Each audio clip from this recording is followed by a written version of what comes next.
Friends అందరికీ నమస్కారం. Friends ఇప్పుడే అందిన వార్త, రాష్ట్రంలో మరో ఘోర విషాదం, పరిస్థితి దారుణం. అసలు ఏం జరిగింది ఏంటి వివరాలు తెలుసుకుందాం. వీడియో పూర్తిగా చూడండి, అలాగే తప్పకుండా ఒక లైక్ చేయండి. మరిన్ని అప్డేట్స్ కోసం ఛానల్ని సబ్స్క్రైబ్ చేసుకోండి. ఇంకా వివరాల్లోకి అయితే వెళ్ళిపోదాం. బృందావనంలో ఘోర ప్రమాదం చోటు చేసుకుంది.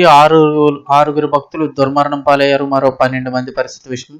అసలు ఏం జరిగింది చూస్తే, ఉత్తరప్రదేశ్లోని బృందావనంలో ఘోర ప్రమాదం చోటు చేసుకుంది. పవిత్ర యమునా నదిలో ప్రయాణికులతో వెళ్తున్న ఒక పడవ బోల్తా పడిన విషాద ఘటన స్థానికంగా కలకలం రేపింది.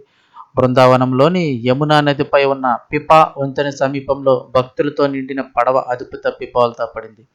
ఈ ప్రమాద సమయంలో పడవలో సామర్థ్యానికి మించి భక్తులు ఉన్నట్లు సమాచారం. ప్రమాదం జరిగిన వెంటనే స్థానికులు రక్షణ చర్యలు చేపట్టినప్పటికీ కూడా అప్పటికే 6 భక్తులు నేట మునిగి ప్రాణాలు కోల్పోయారు. మరో 12 మందికి పైగా ప్రవాహంలో కొట్టుకుపోయినట్లు అనుమానిస్తున్నారు. వారంతా కూడా పంజాబ్ నుంచి బృందావనం సందర్శించేందుకు వచ్చినట్లు సమాచారం. ప్రమాద సమాచారం అందిన వెంటనే మధుర జిల్లా యంత్రాంగం, స్థానిక పోలీసులు, విపత్తు నిర్వహణ బృందాలు రంగంలోకి దిగాయి. యమునా నదిలో గాలింపు చర్యలు ముమ్మరంగా సాగుతున్నాయి.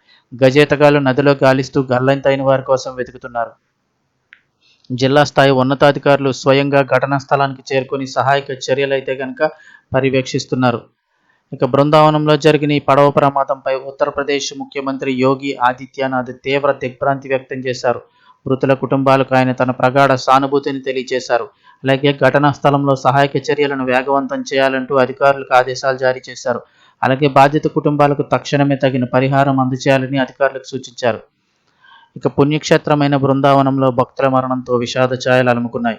యమునా నదీ తీరం భక్తుల ఆర్తనాదాలతో నిండిపోయింది. తమ వారు సురక్షితంగా రావాలని గల్లంతైన వారి బంధువులు నదీ తీరంలో కన్నీరు మున్నీరుగా విలపిస్తున్నారు. నదిలో నీటి ఉధృతి ఎక్కువగా ఉండడంతో సహాయక చర్యలకు కూడా కొంత ఆటంకం కలుగుతోందని అధికారులు తెలిపారు.